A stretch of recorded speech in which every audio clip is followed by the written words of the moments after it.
we need to, within the DNC, empower our youth council, the Young Democrats of America, the College Democrats of America, and send them out to our college campuses.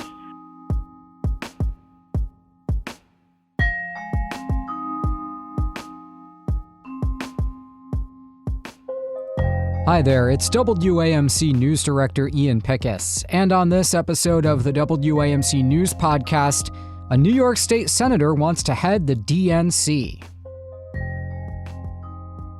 Well, New York State Senator James Skoufis has launched a long-shot bid to become chair of the Democratic National Committee.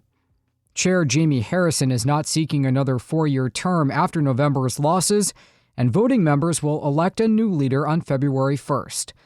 Skoufis, a Democrat from the 42nd District who was just re-elected to a 4th term, joins a growing number of candidates, including Minnesota Democratic Chair Ken Martin and former Maryland Governor Martin O'Malley.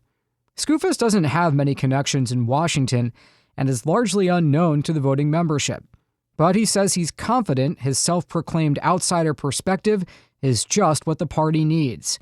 Skoufis spoke with my colleague, WAMC's Hudson Valley Bureau Chief Jesse King. I'm clearly the outsider in this race. I'm not a D.C. Beltway guy. I'm not the product of a party machine. I'm not a decades-long operative within the party. I'm someone who is coming at this as an outsider who just knows how to win.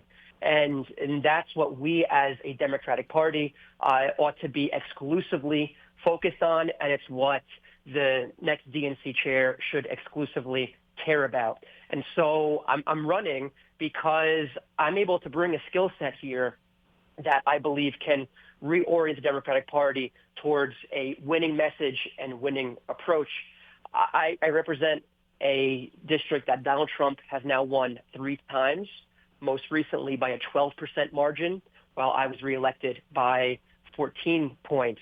And it starts by showing up everywhere. It starts by meeting people where they are, speaking in a manner and with language that they can relate to and understand, that's not overly academic and overly politically correct. And so I'm running for DNC chair because I viscerally care about the future of this party and this country. And I believe I'm well equipped to be the next chair and collaborate with other stakeholders in making sure that we get back on a winning path. Were you surprised by the results on Election Day? I was not surprised, obviously sorely, severely, viscerally disappointed among other emotions, but surprised, no. I think all the polling made it very clear in the weeks and months leading up to the election that this was bound to be a very close race. And while Donald Trump, yes, he won all of the swing states. He won most of them with 1 or 2 exceptions by about 1 percentage point, 1.5 percentage points. And so it was not completely surprising. And that said, though, we as Democrats, when was the last time we had a really big election night? We've got to go back over a decade to find an election cycle in which we swept. And since then, we've been engaged in one of 2 outcomes. Either we've lost, and sometimes badly, like we did a few weeks ago, or we've white-knuckled it to the finish line, barely scraping by with a victory. We need to coalition build again, repair on both ends our frayed Democratic tent, turn it into the big tent that it once was, coalition build, and get back to a dominating place in American electoral politics. That's what the next DNC chair needs to be focused on. I'm curious, how do you coalition build, or how do you think the Democratic Party should be approaching it in the future? Because, I heard a lot about coalition building in the run-up to Election Day, and then it didn't look like it panned out. So I guess what would you like to see Democrats do differently in that regard? Our fundamental problem with most Americans right now is we have a reputational and trust deficit. And again, that's at both wings of the party. We need to, within the DNC, empower our youth council, the Young Democrats of America, the College Democrats of America, and send them out to our college campuses, peer-to-peer rebuilding among the college advocates, activists who no longer trust the Democratic Party, especially over the last couple of years. We need to, look, as chair, some of my first meetings are going to be with the firefighters union. First time in as long as anyone can remember, they didn't endorse the Democratic top of the ticket. I want them back in the tent. We have long lost our brothers and sisters in law enforcement unions. Are we going to agree with them on every single issue? No, of course not. But we don't even have a dialogue with them right now. They feel disrespected by the Democratic Party. I had 13 police unions endorse my reelection. I want to re-engage them. So my first meetings are going to be with the leaders of the Arab American community who feel betrayed and distrust the Democratic Party. And we saw a massive swing in those communities against Vice President Harris. I represent an enormous Orthodox Jewish community. They feel betrayed and are distrustful of the Democratic Party. I'll be meeting with their leadership. That's how we coalition build. It starts by having a dialogue, being respectful, even if we don't agree on every nuance of every complicated issue. Far too many of these stakeholders, some of whom were once under our big tent, are now on the outside looking in, and it's by and large because they don't trust us anymore. I would be hyper-focused on rebuilding that trust. In your announcement, you suggested wanting to embrace new technologies, but also warned against things like emails and text messages. I guess when you say you want to use new technology to reach voters, what do you mean by that?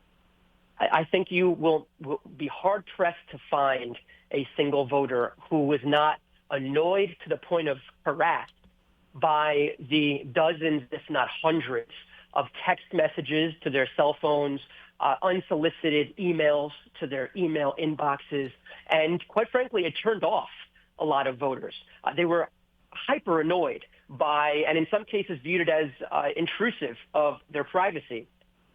We need to be better employing technology on the ground and making sure that our volunteers who day in and day out are in the trenches of our party, talking to voters, going household to household, our partnerships with organized labor, our partnerships with civic groups, especially in these more urban areas where we saw a massive drop-off in turnout among minority voters.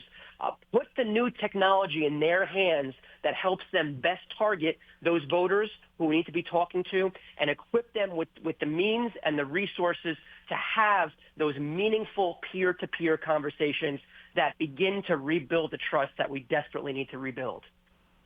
Are these things that you've been incorporating into your campaigns here in the 42nd District? I guess I'm just curious, what is it from your experience in the state Senate here working from Orange County, New York, that you feel will translate on such a national scale? My district is a microcosm of the country in a lot of ways. We have suburban and exurban communities. We have very rural, mostly deeply red communities in that part of the district. And then we have a couple of small urban centers as well. And so I've been able to go to all 3 or 4 of those different types of geographies and engage those communities in meaningful and intelligent ways, speak to people where they are in language that they understand. And those skills are transferable to just about anywhere in the country.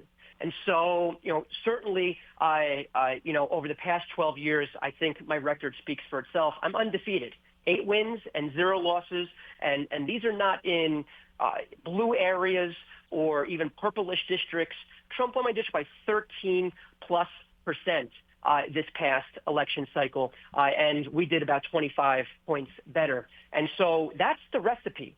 It's not rocket science, and Orange County, where I represented, is very much similar to a lot of these communities that feel overlooked by the National Democratic Party, that feel disconnected from the Democratic Party's messaging and values. We've got to reconnect with those voters.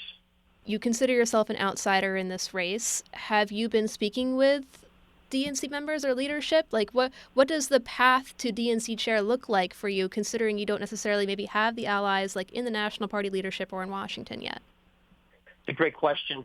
And you're correct. As the outsider, I do not have decades-long pre-existing relationships with the 448 DNC voting members. Really, outside of New York, I am introducing myself for the first time to the rest of the DNC membership. I've probably reached out to close to 100 DNC members so far, just over the past several days. The message has been exceptionally positively received by the members that I've spoken to. They understand, they know that we need to do something differently at the DNC.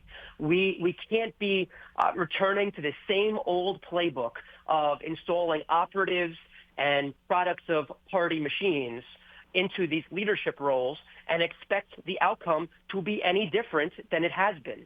And so the outsider status, I believe, has been a positive attribute in this race for a lot of the DNC voting members. And certainly, once I get through the introductory phase, which I'm very, very engaged in right now, calling people from California to Oklahoma to Washington State to places like Guam and the Virgin Islands, once I get past the introductory phase, then I look forward to working extremely hard over the next 2 months to earn every single vote that I can. As you mentioned, you're in the process of introducing yourself to the voting membership of the DNC, but, some have noted that this is also a way to potentially boost your profile in general if you're seeking a future congressional run or higher office in the future. Would you ever consider running for Congress in the future? I'm solely exclusively focused on this run for DNC chair over the next couple months. I am not actively thinking about even remotely any other candidacies. I look forward to winning this race in a couple months and serving as DNC chair for the next 4 years. If you are elected, does that mean you have to drop your position as state senator? Technically, you can have both roles, but practically speaking, there is rightfully so an expectation among Democrats that the next party chair, given the state of the Democratic Party right now, be a full-time chair. And so if fortunate enough to be elected on February 1st, I would remain in the state Senate until budget negotiations were over. Under no circumstance would I feel comfortable leaving my district in a lurch during budget talks. And so once we got through the heart of budget and session, at that point, I would transition to becoming exclusively a full-time DNC chair. Okay, that does it for this episode of the WAMC News Podcast. Thanks so much for listening. Until next time, I'm Ian Pickus.